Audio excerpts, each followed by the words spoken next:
चलिए शांत रहिए, यहाँ ध्यान दीजिए। अब हम लोग को पढ़ना है टाइप्स ऑफ एम्प्लॉयमेंट इसी इनकम एंड एम्प्लॉयमेंट चैप्टर के अंतर्गत। ठीक है, इक्विलिब्रियम लेवल कैलकुलेट कैसे करता है ये तो हम लोग देख लिए हैं, एडीएस अप्रोच और सेविंग इन्वेस्टमेंट अप्रोच, है ना। Now types of equilibrium level. तो सबसे पहला जो टाइप है वो क्या है, फुल एम्प्लॉयमेंट इक्विलिब्रियम लेवल। ठीक है, फुल एम्प्लॉयमेंट इक्विलिब्रियम। यहाँ पे क्या होता है कि ये इसको आप डिफाइन कैसे करेंगे, तो फुल एम्प्लॉयमेंट इक्विलिब्रियम लेवल जो होता है यहाँ पे एग्रीगेट डिमांड एग्रीगेट सप्लाई के क्या होता है, इक्वल होता है at the full employment level. कहाँ पे, फुल एम्प्लॉयमेंट लेवल पे। ठीक है, डेफिनेशन ध्यान से सुनिएगा, यहाँ पे नीचे लिखा हुआ है, it refers to the situation in which aggregate demand is equals to aggregate supply at, यहाँ ध्यान दीजिएगा, एट फुल एम्प्लॉयमेंट लेवल। ये डेफिनेशन में मेंशन करना जरूरी है। ठीक है, और जब भी जैसे डिफाइन करेंगे फुल एम्प्लॉयमेंट लेवल को, तो फुल एम्प्लॉयमेंट लेवल पे क्या होगा कि एडी और एएस क्या होंगे, इक्वल होंगे। ठीक है, ये नीचे का जो लाइन है ये गलती, ये नहीं है। ठीक है, ये ऊपर वाला ही मेन लाइन है, जो कि एग्रीगेट डिमांड एग्रीगेट सप्लाई बराबर होंगे एक दूसरे के, और किस लेवल पे, तो फुल एम्प्लॉयमेंट इक्विलिब्रियम लेवल पे। ठीक है, क्लियर है सारे लोगों को कि फुल एम्प्लॉयमेंट इक्विलिब्रियम लेवल क्या होता है, it refers to that point where aggregate demand is equal to aggregate supply at full employment equilibrium level. ठीक है, तो फुल एम्प्लॉयमेंट लेवल पे जहाँ पे एडीएस बराबर होंगे वो आपका क्या हो जाएगा, फुल एम्प्लॉयमेंट इक्विलिब्रियम लेवल कहलाएगा। ठीक है, आपको आगे बोलता है कि it is a situation of full employment there is no involuntarily unemployment. जब फुल एम्प्लॉयमेंट होता है तो वहाँ पे इनवॉलंटरली अनएम्प्लॉयमेंट नहीं होता है। एक सेकंड रुकिएगा।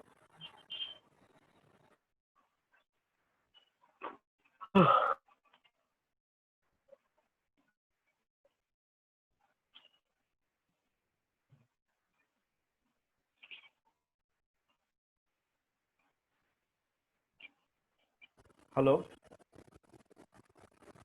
Yes sir. हाँ, तो ये वॉलंटरली अनएम्प्लॉयमेंट और इनवॉलंटरली अनएम्प्लॉयमेंट क्या होता है, इसको भी देख लीजिए फटाफट।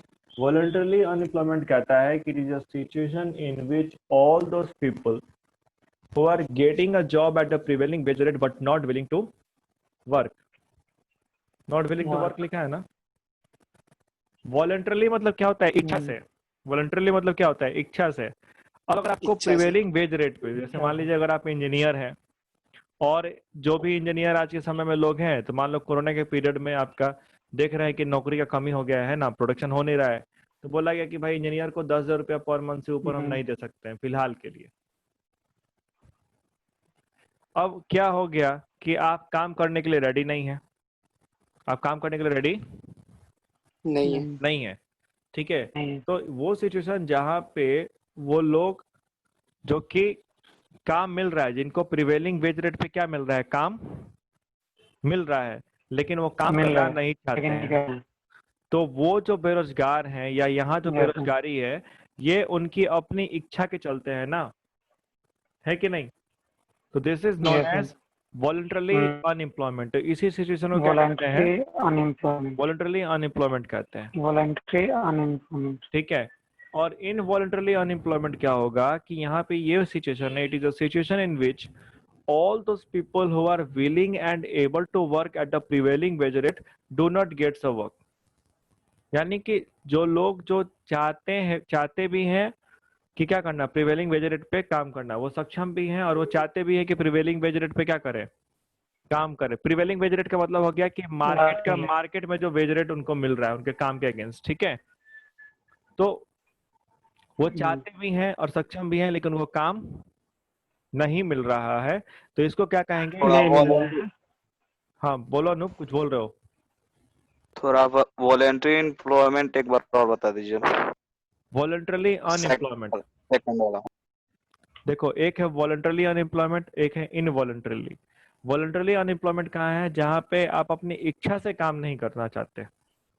ठीक है, you are getting a job at the prevailing wage rate but you are not willing to job, आप काम करना ही नहीं चाहते, तो वो क्या कहलाएगा, वो वॉलंटरली अनएम्प्लॉयमेंट हो जाएगा, क्योंकि वहां पे जो बेरोजगारी है वो क्या है, आपकी खुद की इच्छा से है।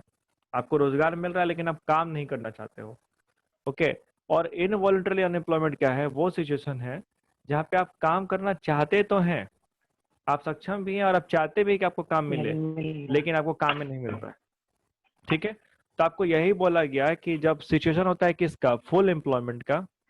जब सिचुएशन होता है किसका? फुल एम्प्लॉयमेंट का, तो there is no involuntary unemployment. तो फुल एम्प्लॉयमेंट जब रहेगा तो इकोनॉमी के अंदर कौन सा अनएम्प्लॉयमेंट नहीं रहेगा? Involuntary unemployment. इनवॉलंटरी। तो जैसे एग्जाम में आपसे क्वेश्चन पूछ सकता है ट्रू एंड फॉल्स में, ट्रू एंड फॉल्स आपसे क्वेश्चन क्या पूछ लेगा कि in the situation of full employment voluntarily unemployment is possible, true और फॉल्स।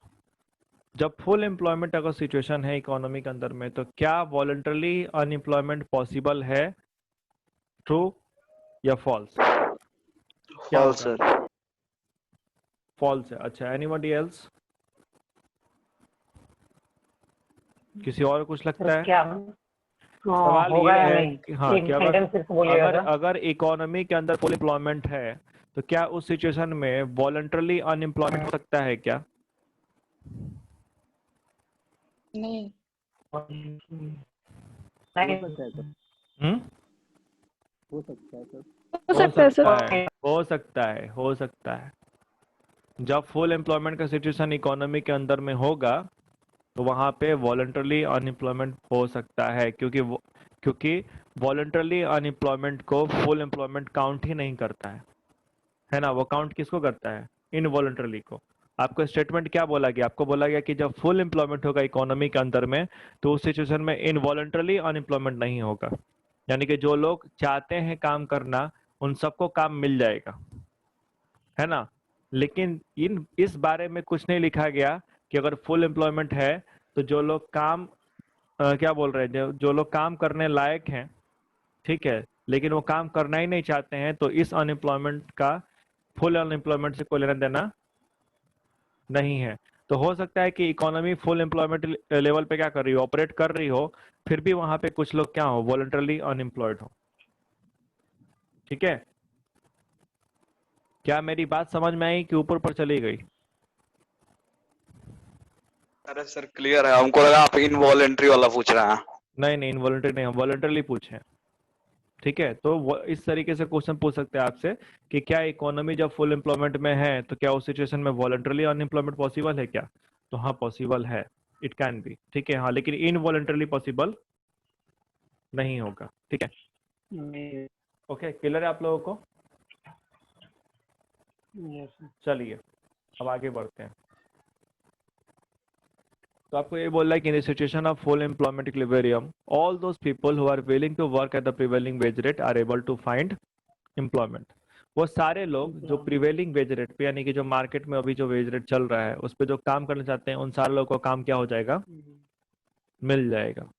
उन सारे लोगों को काम मिल जाएगा। ठीक है, दूसरा जो टाइप है आपका इक्विलिब्रियम का, वो टाइप क्या होता है? Under employment equilibrium. तो अंडर एम्प्लॉयमेंट इक्विलिब्रियम क्या होता है कि जहां पे एग्रीगेट डिमांड एग्रीगेट सप्लाई के क्या हो, बराबर हो below the full employment level, below the full employment level. ठीक है, तो यहाँ पे आपको फुल एम्प्लॉयमेंट दिखाना पड़ेगा। जैसे हम जो डायग्राम यहाँ पे बनाया गया है, देखिए वाई एक्सिस पे आप ये है एडीएस लिए हैं, ये आपका एक्स एक्सिस हो गया, एक्स एक्सिस पे इनकम लेवल लिया गया, इनकम लेवल या इसे क्या कह सकते हैं, आउटपुट, है ना। तो ऊपर में जो हमारा क्या है, जो एग्रीगेट डिमांड दिख रहा है आपको यहाँ पे पॉइंट ई पे, थोड़ा सा इसको और जूम इन कर लेते हैं। ठीक है, तो ये जो आपको ऊपर वाला दिख रहा है, ये वाला, यहाँ पे जो आपको इक्विलिब्रियम स्टक हो रहा है, इस पॉइंट पे जो आपका एडी इक्वल टू एएस होगा, ये कौन सा होगा? ये फुल एम्प्लॉयमेंट लेवल होगा। ये क्या होगा? फुल एम्प्लॉयमेंट होगा। ठीक है, जबकि एक्चुअली में एग्रीगेट डिमांड कहाँ पे है? एक्चुअली में एग्रीगेट डिमांड ये रहा आपका एडी डैश। ठीक है, ये हम क्यों बनाए, दो दो एडी यहाँ पे क्यों दिखाया गया है? ताकि तभी ना आप दिखा पाएंगे कि अंडर एम्प्लॉयमेंट पे क्या होता है। अंडर एम्प्लॉयमेंट तभी भी होगा बात समझो यहाँ, सर समझ में नहीं आया। मतलब दो का फंडा क्या है सर? समझा रहे हैं। अगर हमको दिखाना है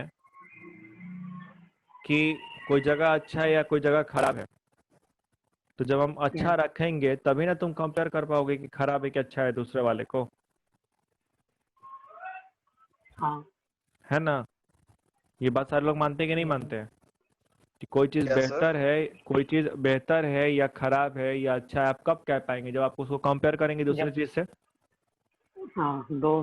ठीक है, हम आपको अच्छा पढ़ाते हैं कि हम आपको खराब पढ़ाते हैं कि आपको कैसा पढ़ाते हैं, या तभी कंपेयर कर पाएंगे जब आप किसी और से भी सेम जब आप कंटेंट दूसरे क्या हो जगह देखे पढ़ें। हो या कहीं और कुछ पढ़े हो, तो आपको आइडिया लगेगा कि हम्म, अच्छा पढ़ा रहे कि खराब पढ़ा रहे कि बेकार पढ़ा रहे, है ना। कंपेरेटिवली ही आप चीज़ों को क्या करते हैं, जज करते हैं।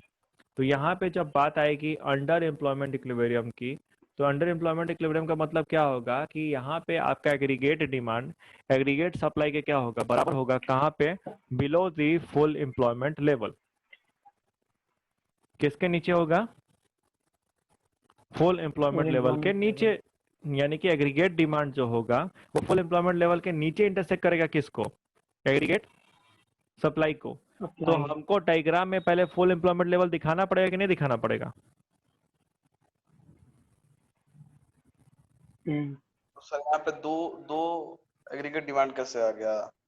ये आपका एक्सपेक्टेड है, ये आपका क्या है, एक्सपेक्टेड है। ये जो ये आपका क्या है, जो फुल वाला है वो एक्सपेक्टेड है। हाँ फुल वाला आप दिखा रहे हैं ताकि आप इसे कंपेयर कर पाएंगे। और ये जो आपका ईडी डैश है, ईडी डैश है, ये क्या है आपका? एक्चुअल है। ये एक्चुअल है। ठीक है, तो यहाँ पे आप कंपेरेटिवली दिखा पा रहे हैं कि देखो फुल एम्प्लॉयमेंट लेवल पे क्या होता है, OY1 होता है इनकम लेवल, लेकिन एक्चुअली में इनकम कितना जनरेट हो रहा है इकोनॉमी के अंदर? OY2। OY2। सर जब एक्सप्लेनेशन लिखेंगे इसका तो वो मेंशन करना होगा ना हाँ तो रहेगा ना सारा चीज कि मेंशन। आओ तो ठीक है, देखो यहाँ पे it refers to situation in which aggregate demand is equals to aggregate supply below the full employment equilibrium, which means resources are not fully employed. ठीक है, OY2 is the new equilibrium output which is less than OY1. It indicates underemployment equilibrium. तो आपको बता रहा है कि देखो economy पहले थी फुल एम्प्लॉयमेंट पे, जो कि ऑपरेट कर रहा था कितने पे, OY1 लेवल ऑफ इनकम पे। ठीक है, इनकम पे। अब क्या है कि आपका चूंकि एग्रीगेट डिमांड क्या हो गया है, घट गया, घट के कहाँ पे इंटरसेक्ट कर रहा है, ई डैश पे। तो आपका जो इक्विलिब्रियम लेवल कितना हो गया, OY2। OY2 ठीक है, तो OY2 is a new equilibrium output which is less than OY1, indicates what, under employment equilibrium. ठीक है, इक्विलिब्रियम अकर्स एट वहाँ कहाँ पे, तो AD1 equal to AS at point E dash. हाँ बोलिए। और इसके लिए शेड्यूल नहीं बनाना पड़ेगा क्या? क्या चीज? ना शेड्यूल थोड़ा दिखाना है, इसमें शेड्यूल का जरूरत नहीं। ठीक है, इसमें सिर्फ आपको डायग्रामेटिकली प्रेजेंट करना है चीज़ों को। शेड्यूल का जरूरत आपको बहुत पड़ेगा, तो जहाँ पे आप जो अप्रोचेस है ना दोनों, ADS अप्रोच, ठीक है, उसका शेड्यूल आपको ध्यान में रखना पड़ेगा जब इक्विलिब्रियम पूरा एक्सप्लेन करने के लिए आएगा। तो क्लियर है? शेड्यूल की रिक्वायरमेंट नहीं है, ठीक है Anoop? Yes sir. Schedule is not required. तीसरा जो टाइप है एम्प्लॉयमेंट का, वो कौन सा होता है? Over full employment equilibrium level. Over full employment equilibrium level का मतलब क्या होगा कि यहाँ पे एग्रीगेट डिमांड जो है वो एग्रीगेट सप्लाई को इंटरसेक्ट करेगा above the full employment equilibrium level. ठीक है, तो हमने सबसे पहले क्या किया, सबसे पहले नॉर्मली बना लिया कि इकोनॉमी ऑपरेट कर रहा है इक्विलिब्रियम लेवल पे, तो वो आपका कहाँ पे हो गया, ई पे हो गया। वो कहाँ हो गया, ई पे। ठीक है, ये वाला पॉइंट, ये आपको जो है ये एडी, ये क्या शो कर रहा है, this is showing your full employment equilibrium. ठीक है, जहाँ पे इनकम लेवल कितना था सर, एक्चुअल ऊपर वाला है ना सर? हाँ एक्चुअल ऊपर वाला है, this is your actual. Okay, तो आपने पहले डायग्राम में दिखा लिया कि फुल एम्प्लॉयमेंट लेवल जो है वो क्या हो रहा है, ई पॉइंट पे इंटरसेक्ट हो रहा है, जहाँ पे इनकम लेवल कितना है, OY है। इनकम लेवल कितना है, OY OY है। ठीक है, because of increase in investment या अदर फैक्टर, कुछ भी आप बोल सकते हैं, आपका एग्रीगेट डिमांड बढ़ के क्या हो गया है, 81 हो गया है। एग्रीगेट डिमांड बढ़ के कितना हो गया, 81। 81, ठीक है। अब 81 पे यहाँ पे इंटरसेक्ट कर रहा है aggregate demand equal to aggregate supply, new equilibrium कहाँ स्टक होगा, यहाँ पे ई डैश पे। लेकिन आप में से कोई हमको एक बात बताएगा कि हम ई डैश के नीचे कोई लाइन नहीं खींचे हैं, कोई लाइन खींचे हैं? नहीं, इसके नीचे लाइन होना नहीं। चाहिए था ना, ये तो वाई डैश, हाँ वाई डैश होना चाहिए था, वाई 1। लेकिन नहीं हाँ होगा। सर। पीपीपीपीटीटी कौन कर रहा है? इसके नीचे लाइन नहीं होगा। क्या कोई इसके पीछे का लॉजिक समझा सकता है हमको? एनीबॉडी?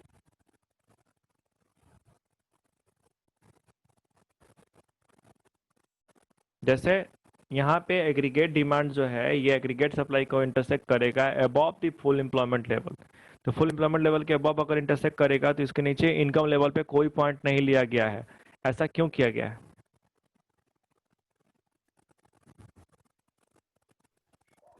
क्योंकि सर इक्विलिब्रियम लेवल पर sir y equal to S हो जाता है सर, ई पे ही। ठीक, केशव आपके पास कोई जवाब है? No sir. Okay, Anjali?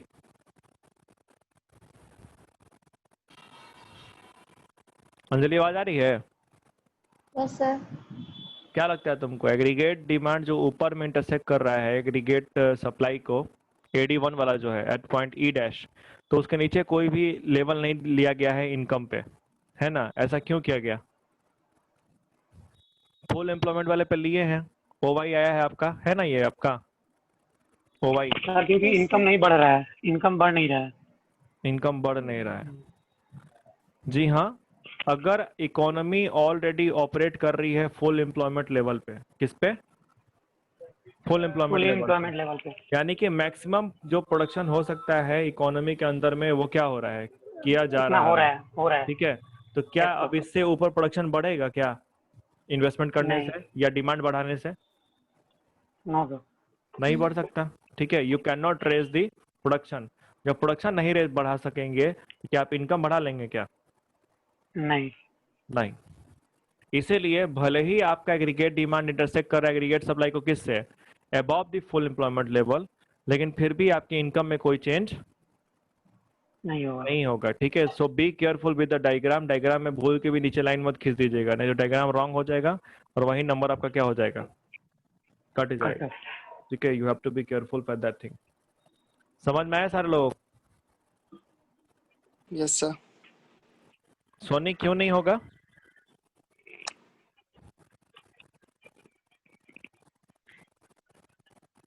Soni आवाज आ रही है आपको? यस सर, आ रही है। बताइए, ई डैश के नीचे में इनकम पे कोई पॉइंट क्यों नहीं लिया गया है? सर इनकम नहीं बढ़ रही इसलिए। इनकम क्यों नहीं बढ़ेगा?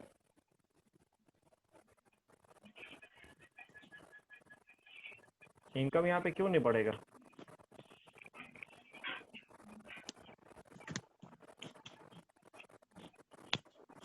Why income will not rise? Saqib, income क्यों नहीं बढ़ेगा? सर कोई फर्दर प्रोडक्शन नहीं होगा। क्योंकि आप लेवल ऑफ प्रोडक्शन को इंक्रीज नहीं कर सकते हैं, तो ना लेवल ऑफ प्रोडक्शन इंक्रीज होगा, मैक्सिमम लेवल पे हैं आप। ठीक है। You are the economy is already operating at the maximum capacity, level, ठीक है। मैक्सिमम Maximum कैपेसिटी ऑपरेट कर रही है, इसलिए नहीं होगा यहाँ पे, ठीक है। So it refers to a situation in which aggregate demand equals to aggregate supply beyond the full employment equilibrium level. It do not lead to any change in the output in equilibrium level as economy already achieved the full employment level. तो इस situation में आपके output यानी कि income में कोई change नहीं होगा, क्योंकि इकोनॉमी जो है वो ऑलरेडी क्या कर चुकी है, फुल एम्प्लॉयमेंट लेवल को अचीव कर चुकी है। और हम लोग पढ़ रहे हैं, और आपको याद होगा एक एजम्पशन लिया गया था, उस एजम्पशंस के चलते ही ऐसा हो रहा है। और वो एजम्पशंस क्या था, कोई बता सकता है क्या? कन्हैया? प्राइस कांस्टेंट रहता है। ना ना ना ना, ये एजम्पशन नहीं है। आप जो ये पूरा थ्योरी पढ़ रहे हैं ये किस टाइम पीरियड में पढ़ रहे हैं? इन्वेस्टमेंट एक्सपेंडिचर वो था short time period. Short time period. और शॉर्ट रन में आप प्रोडक्शन कैपेसिटी को इंक्रीज बढ़ा नहीं सकते हैं, नहीं बढ़ा सकते हैं। ठीक है, इसलिए यहाँ पे क्या होगा, आपका इनकम नहीं इंक्रीज करेगा। अगर यही लॉन्ग पीरियड होता इंक्रीज कर जाता। होता। ठीक है, तो क्या आपको टाइप्स ऑफ एम्प्लॉयमेंट क्लियर हो गए सारे लोगों को कि अंडर एम्प्लॉयमेंट होगा तो क्या होगा, फुल एम्प्लॉयमेंट होगा तो क्या होगा, और ओवर फुल एम्प्लॉयमेंट होगा तो क्या होगा? क्या होगा? Is it clear to everyone? Yes, sir. Yes. ठीक है, चलिए आगे मूव करते हैं बहुत ही इंपॉर्टेंट कॉन्सेप्ट की तरफ, जिससे आपका मेडिकल क्वेश्चन भी आता है तगड़ा वाला, और अपने आप में भी ये कॉन्सेप्ट 6 नंबर का क्वेश्चन खींच लेता है। इन्वेस्टमेंट मल्टीप्लायर, इनका एम्प्लॉयमेंट का वेरी वेरी इंपॉर्टेंट टॉपिक। ठीक है, अब ये क्या होता है देखिए, multiplier. Investment multiplier. Investment multiplier expresses the relationship between an initial increase in investment and the resulting increase in aggregate income. ठीक है, इन्वेस्टमेंट मल्टीप्लायर आपको रिलेशनशिप एक्सप्रेस करता है किस चीज के बीच में, तो चेंज इन इन्वेस्टमेंट में to the change in income. ठीक है, इन्वेस्टमेंट के चलते एग्रीगेट इनकम में या नेशनल इनकम में कितने का चेंज हो रहा है, इस रिलेशनशिप को एक्सप्रेस कौन करता है? इन्वेस्टमेंट मल्टीप्लायर करता है। ठीक है, कि अगर आप इन्वेस्टमेंट करेंगे, देखिए इन्वेस्टमेंट मल्टीप्लायर आपको सिंपल शब्दों में बोले तो ये बताता है कि अगर आप इन्वेस्टमेंट में 100 रुपए का चेंज करेंगे तो इनकम में चेंज कितने का होगा, 100 का होगा, 200 का होगा, 300 का होगा, 400 का होगा। ये सारा बात आपको कौन बताएगा? इन्वेस्टमेंट मल्टीप्लायर बताएगा। ठीक है, so it expresses the relationship between an initial increase in investment and the resulting increase in aggregate income. ठीक है, it tells us how many times income increases as a result of an increase in the investment। ये हमें बताएगा कि investment में change करने के चलते इनकम कितना गुना क्या होगा, चेंज होगा, 1 टाइम्स बढ़ेगा, 2 टाइम्स बढ़ेगा, या कितने टाइम्स उसमें क्या होगा, चेंजेस होंगे। This is what investment multiplier will tell you. Okay, कोई दिक्कत?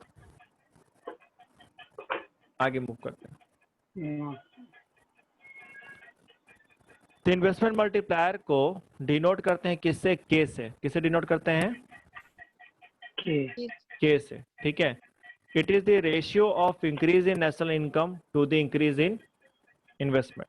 ठीक है, that is by K equals to, that means कि investment multiplier equals to what, delta Y upon delta I, change in income to the change in investment. ठीक है, अगर आपको बोला कि इन्वेस्टमेंट में अगर 100 का चेंज किया गया और इसके चलते इनकम में 500 का चेंज हो गया, तो बताओ के कितना होगा? तो के कितना हो जाएगा? 500 डिवाइड बाई 100, यानी कि 5 टाइम्स। यानी इन्वेस्टमेंट में जितना चेंज करेंगे उसका 5 गुना चेंज किस में होगा? इनकम में। उसका 5 गुना चेंज किस में होगा? इनकम में। ठीक है, क्योंकि इन्वेस्टमेंट मल्टीप्लायर हमको बताता ही है कि इन्वेस्टमेंट में चेंज करने से इनकम में कितने टाइम्स चेंज होता है। ठीक है, अब देखिए मल्टीप्लायर की जो वैल्यू है, इन्वेस्टमेंट मल्टीप्लायर की वैल्यू, ये डिपेंड किस पे करती है, यानी कौन से फैक्टर होंगे जिसपे इन्वेस्टमेंट मल्टीप्लायर की वैल्यू डिपेंड करेगी। तो बेसिकली जो आपका इन्वेस्टमेंट मल्टीप्लायर होता है वो डिपेंड करता है किस पे? एमपीसी पे। किस पे डिपेंड करता है? एमपीसी पे। एमपीसी क्या होता है प्रिया?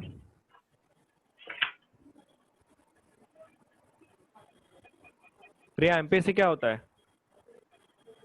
Marginal propensity consume. Marginal propensity to consume बताता है क्या एमपीसी हम लोगों को?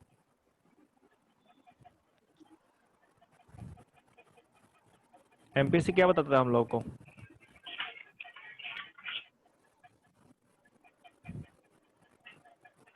एमपीसी बताता है कि अगर इनकम में जब चेंज होगा तो आपका कंजम्पशन कितने से चेंज होगा, यही ना? This is what MPC tells us. ठीक है, तो आपको बोल रहा है कि there exist a direct relationship between MPC and investment multiplier. MPC के वैल्यू में और इन्वेस्टमेंट मल्टीप्लायर के वैल्यू में क्या होता है? डायरेक्ट रिलेशनशिप होता है। यानी कि अगर एमपीसी का वैल्यू ज्यादा होगा तो के का भी वैल्यू क्या होगा? ज्यादा होगा। और एमपीसी का वैल्यू अगर कम होगा तो के का भी वैल्यू क्या होगा? कम होगा। अब ऐसा क्यों है भाई? कैसे आपका ये चीज पॉसिबल है, आइए देखते हैं। तो बोल रहा है the concept of investment multiplier is based on the fact that, ये किस पे बेस्ड है? एक फैक्ट पे बेस्ड है। और ये फैक्ट क्या बोलते हैं आपको? That one persons expenditure is another persons income. एक इंसान का जो खर्च है वही दूसरे इंसान का क्या है? इनकम इनकम है, ठीक है। आप जो फी हमको पे करते हैं तो आपके लिए खर्चा है, लेकिन वही फी हमारे लिए क्या है? इनकम इनकम है, ठीक है। आपके पापा कहीं पे अगर काम कर रहे हैं किसी ऑफिस में, तो जो उनका एम्प्लॉयर उनको सैलरी दे रहा है, वो सैलरी उस एम्प्लॉयर के लिए खर्च है, लेकिन वही सैलरी आपके फादर के लिए क्या है? इनकम इनकम है, ठीक है। तो ये फैक्ट पे क्या है, पूरा कॉन्सेप्ट बेस्ड है किसका? इन्वेस्टमेंट मल्टीप्लायर का, कि एक इंसान का जो एक्सपेंडिचर होता है वो दूसरे इंसान का क्या होता है? इनकम होता है। Income so when there is a increase in consumption, when there is a increase in consumption, consumption it increases the requirement for additional investment. ये क्या करेगा? एडिशनल इन्वेस्टमेंट के रिक्वायरमेंट को क्या करेगा? बढ़ाएगा। क्या करेगा? कट करेगा बढ़ाएगा, बढ़ाएगा ठीक है। मान लीजिए कि आप किसी प्रोडक्ट के साथ मार्केट में आ रहे हैं और लोग क्या कर रहे हैं, अपना पैसा उस प्रोडक्ट पे खर्च कर रहे हैं, करने ठीक लगे। है, वो उसको खरीद रहे हैं, तो क्या होगा फिर आपको Yes, अपने प्रोडक्ट पे एडिशनल इन्वेस्टमेंट करना पड़ेगा कि नहीं करना पड़ेगा? यस और जब आप करना एडिशनल पड़ेगा। इन्वेस्टमेंट करेंगे, जब आप एडिशनल इन्वेस्टमेंट करेंगे तो क्या होगा? आपका इनकम भी क्या हो जाएगा? इंक्रीज हो जाएगा कि नहीं हो जाएगा? यस होगा कि नहीं होगा? होगा सर। क्योंकि इनकम जो आपका होता है वो डिपेंड किस पे करता है? इन्वेस्टमेंट पे। आप Yes, 10 sir. लाख रुपया लगाएंगे तो 10,000 कमाएंगे, आप 10 करोड़ का लगाएंगे तो 10 लाख कमाएंगे महीना, है ना। तो आपका जो लेवल ऑफ इनकम है वो डिपेंड किस पे करता है? लेवल ऑफ इन्वेस्टमेंट पे। और लेवल ऑफ इन्वेस्टमेंट किस पे डिपेंड करता है? लेवल ऑफ कंजम्पशन पे। लोग जितना खर्च करेंगे उतना ही ना प्रोडक्शन होगा, यस सर। है कि नहीं? तो क्या आपका इन्वेस्टमेंट मल्टीप्लायर और एमपीसी डायरेक्टली प्रोपोर्शनल है कि नहीं है? क्वेश्चन आपके बोर्ड एग्जाम में पूछ सकता है कि explain the relationship between MPC and investment multiplier. तो आपको वहां पे एक्सप्लेन करना पड़ेगा कि कैसे एमपीसी और इन्वेस्टमेंट मल्टीप्लायर क्या है, एक दूसरे से रिलेटेड हैं, और कैसे आपका वैल्यू डिपेंड करता है। आपको लॉजिकली क्या करना पड़ेगा, इस बात को लिखना पड़ेगा, ठीक है। तो इसलिए इस चीज को समझ कर रखिएगा कि ये किस पे बेस्ड है, कि एक आदमी का जो खर्चा है वही दूसरा आदमी का क्या है? इनकम है ना। तो जितना खर्च लोग ज्यादा करेंगे उतना सामने वाला मोटिवेट होगा क्या करने के लिए? इन्वेस्टमेंट करने के लिए, प्रोडक्शन करने के लिए। यस है ना। और जितना वो इन्वेस्टमेंट करेगा उतना ही क्या होगा? इकोनॉमी के अंदर में इनकम जनरेशन इनकम ज्यादा जनरेट होगा। ज्यादा जनरेट ज्यादा होगा, होगा। ठीक है। ओके, अब हम लोग देखेंगे algebraic expression between multiplier and MPC. वहां पे तो हम लोग थ्योरेटिकली बात कर लिए, अब इसको मैथमेटिकली हम लोग प्रूव करेंगे कि कैसे आपका रिलेशनशिप एग्जिस्ट करता है मल्टीप्लायर और एमपीसी के बीच में। तो हम लोग जानते हैं कि इनकम बराबर क्या होता है? सी प्लस आई होता है कि सी प्लस एस होता यस है? सर, सी प्लस आई। सी प्लस आई भी हो सकता है एट फुल एम्प्लॉयमेंट लेवल, है ना। Yes sir. Full employment level पे क्या हो जाएगा? क्योंकि एडी इक्वल टू एस होता है, तो एस आपका वाई हो गया, और एडी रिप्रेजेंट कौन कर देगा? सी और आई। तो that is how yes, sir. Y equal to C plus I. अगर हम दोनों तरफ क्या लगा दें? डेल्टा लगा दें, यानी चेंज लगा दें, तो फिर change in income equal to क्या हो जाएगा? Change in consumption plus change in investment, yes sir. है ना। Now divide it by delta Y. इसको क्या कीजिए? डेल्टा वाई से डिवाइड कर दीजिए। तो आप इधर भी डेल्टा वाई लगा दिए और इधर भी सबके नीचे डेल्टा वाई लगा दिए। अब डेल्टा वाई कट गया और कितना हो गया? 1। हम जानते हैं कि delta C upon delta Y क्या होता है? एमपीसी होता है, होता है ना। और delta Yes, I sir. Upon delta Y ये तो हमको नहीं पता है, लेकिन delta Y upon delta I हम लोग को पता है कि क्या होता है? के होता है। Delta Y upon delta I ये क्या है? आई के है। तो इसको 1/k लिख सकते हैं क्या? पलट देंगे लगे इसको, इसको अगर पलट दें तो 1/k हो जाएगा, ठीक है। तो आपका ये क्या हो गया? 1 equal to MPC plus 1/k plus 1/k। तो एमपीसी को बाहर भेजे तो 1 माइनस एमपीसी हो गया। तो 1 माइनस एमपीसी इक्वल्स टू क्या हो गया? 1/k हो गया। तो k को जब बाहर निकाले, k को क्या किए? बाहर किए, तो 1/एमपीसी क्या हो गया? नीचे आ गया, आ जाएगा ना। अरे यहाँ पे 1 minus MPC equals to 1/k है।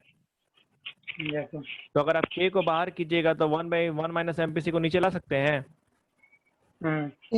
तो फॉर्मूला क्या निकल गया? कि k इक्वल्स टू, यानी कि investment multiplier equals to 1 upon 1 minus MPC, ठीक है। और 1 माइनस एमपीसी ही क्या होता है? MPS. एमपीएस। एमपीएस होता है। दिस इज हाउ के का एक और आपको फॉर्मूला मिल गया 1/mps। ठीक है, ये आपको फाइनल फॉर्मूला है। मतलब आपको अगर ऊपर का कहानी याद रहे तो अच्छी बात, नहीं रहे तो भी चल जाएगा, लेकिन इसको आप नहीं भूल सकते हैं, इसको याद रखना पड़ेगा कि इन्वेस्टमेंट मल्टीप्लायर यानी के इक्वल्स टू क्या होता है?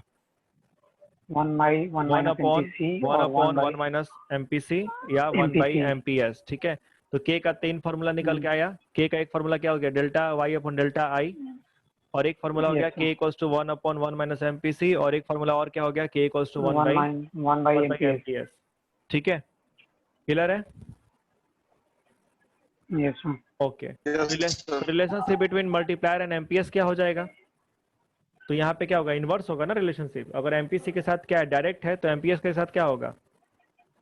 इनवर्स होगा। Inverse. There exist an inverse relationship between MPS and the value of multiplier, यानी कि अगर के बढ़ेगा तो एमपीएस घटेगा, और एमपीएस अगर बढ़ेगा तो के क्या होगा? घटेगा। ठीक है, याद रखिएगा, अगर एमपीसी के साथ पॉजिटिव है तो एमपीएस के साथ क्या रहेगा? नेगेटिव। नेगेटिव रहेगा, क्योंकि मैक्सिमम बार एग्जाम में क्या करता है ना, जानबूझ के आपके दिमाग के साथ खेलना चाहता है। तो वो एमपीसी नहीं पूछ के आपसे क्या पूछेगा? एमपीएस पूछेगा, एमपीएस। ताकि आप हड़बड़ी में जवाब दीजिए और क्वेश्चन क्या कर दीजिए? रॉन्ग कर दीजिए। ठीक है, तो यू मस्ट बी केयरफुल कि एमपीसी दिया है कि एमपीएस दिया है। ठीक है, ओके। इसके बाद ऐसे ही क्वेश्चन है कि एमपीसी 0 या 1, जैसे अगर मान लीजिए कि आप एमपीसी की वैल्यू क्या रखते हैं? 1 रखते हैं। एमपीसी की वैल्यू क्या, अगर आप क्या रख रहे हैं? 1 रख रहे हैं, तो के कितना हो जाएगा? इनफाइनाइट हो जाएगा, है ना? If you put the value of MPC as 1, तो 1/1 माइनस एमपीसी, तो 1/1 माइनस, और -1 हो गया, तो 1/0 हो गया। और अगर आप किसी भी नंबर को 0 से डिवाइड करेंगे तो आंसर क्या आएगा? Infinite, right? दैट मीन्स कि अगर आपका एमपीसी का वैल्यू 1 होगा तो उसके चलते इनकम में क्या होगा? इनफाइनाइट चेंज हो जाएगा। यह सवाल आपसे एग्जाम में कैसे पूछेगा कि when will investment multiplier can have a value infinity? Investment multiplier की वैल्यू इन्फिनिटी कब हो सकती है? जब एमपीसी की वैल्यू कितनी हो? 1 हो। ठीक है, और आपसे पूछेगा कि इन्वेस्टमेंट मल्टीप्लायर का वैल्यू 1 कब होगा? जब एमपीसी का वैल्यू क्या हो? 0 हो। जब एमपीसी का वैल्यू क्या हो? 0 हो। तो ये 1 मार्क क्वेश्चन आपसे पूछ सकते हैं। ठीक है, तो यहाँ पे यही बोला है कि it will lead to infinite change in income. Minimum value की अगर बात करेंगे तो मैक्सिमम वैल्यू क्या होगा इन्वेस्टमेंट मल्टीप्लायर का? इनफाइनाइट। ठीक है, और मिनिमम वैल्यू इन्वेस्टमेंट मल्टीप्लायर का क्या होगा? तो वो 1 होता है। कितना होता है? 1 होता है। और ये मिनिमम वैल्यू कब होगा? जब एमपीसी क्या हो? 0 हो। When the value of MPC is 0, ठीक है, तो वहां पे आपका के भी क्या हो जाएगा? मिनिमम हो जाएगा और इक्वल टू 1 होगा। दैट मींस कि अगर इनकम चेंज, इन्वेस्टमेंट चेंज होगा 100 से, तो इनकम भी चेंज होगा कितने से? 100 से। ठीक है, दोनों में चेंज बराबर हो जाएगा। Delta Y equal to delta I equal to delta क्या हो जाएगा? वाई हो जाएगा। वाई। ठीक है, क्या समझ में आया आप लोग को यहाँ तक? यस ठीक है, तो working model of investment multiplier हम लोग अगली इकोनॉमिक्स क्लास में करेंगे। ठीक है, लगभग चैप्टर क्या है, खत्म ही है, थोड़ा सा बचा है। और उसके अलावा जो न्यूमेरिकल्स है, न्यूमेरिकल बहुत तगड़ा वाला और अच्छा वाला आता है। ठीक है, तो वो भी क्या होगा अगली क्लास में हम लोग क्या करेंगे? कवर करेंगे। आज का क्लास पूरा समझ में आया ना आप लोगों को? यस ठीक है, तो हाँ बोलिए, कन्हैया कुछ बोल रहे थे आप? कुछ नहीं सर, बता आगे समझ में। ठीक है, तो चलिए आज का क्लास यहीं पे खत्म करते हैं। Will continue with the other topic on next day. Okay, good bye all. Okay, ठीक है, बाय बाय।